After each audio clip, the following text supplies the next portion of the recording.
I'm going to explain in this video the multiple ways we can submit a job from REXX.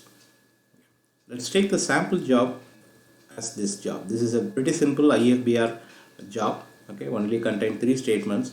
So you will see how to submit this job from REXX, and whatever your complex JCL, the method is same. Okay. So this is the first way. In the first way, what I am doing is all the JCL statements I am writing into a stem. Okay, stem.1 is the first statement of your REXX, first statement of your JCL. Stem.2, second statement. Like this, you write all the statements of JCL into a stem, and write the stem into a DD and allocate the DD in your batch JCL that runs this REXX and route the output to internal reader. Let's see how we are doing that. Okay. For now, this is a write the stem content into job statement DD and free the file. So let's see how the jobs looks like. The job is this. Okay, you are executing your REXX job REXX form, and this job statement you are routing to INTRDR. Okay.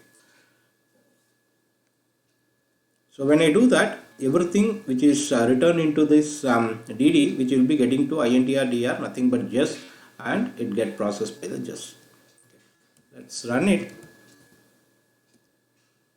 So run REXX is submitted and ended, and dummy job is ended.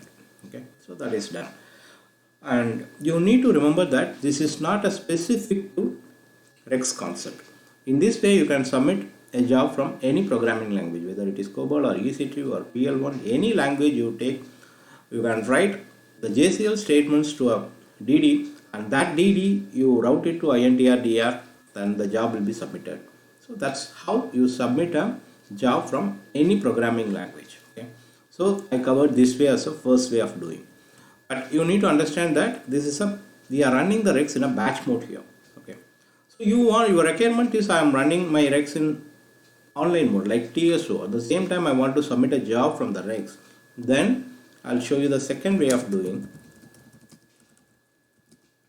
See here, what I am doing is same way. I'll write all these JCL statement into a stem and writing the stem, but you do allocation instead of JCL doing that.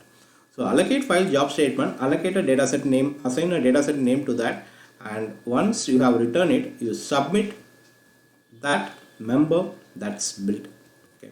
When I do that, it's getting submitted. So I'm using the advantage of TSO submit command for submit the job that is built inside the REXX.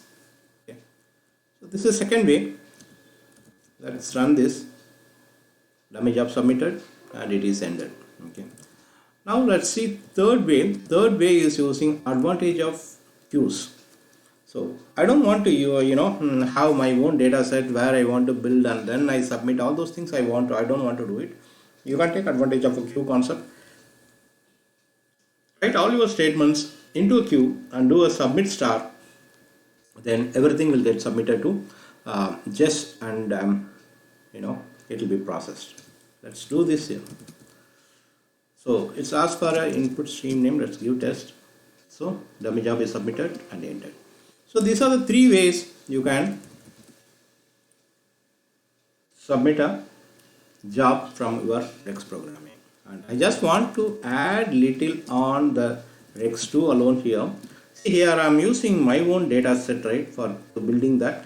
And it's a common way is we use the advantage of a Z temp of data set, but that I'm not going to cover now. For that, you need to have little understanding on variable services and tailoring. So these things we will see little later when I am covering the ISPF variable services. Okay, how to take a Z temp of data set and use it for this purpose, so that it will be a temporary data set. You don't need to create anything on your own and submit. Okay, so I think we are done with respect to job submission from REXX. Thanks for watching.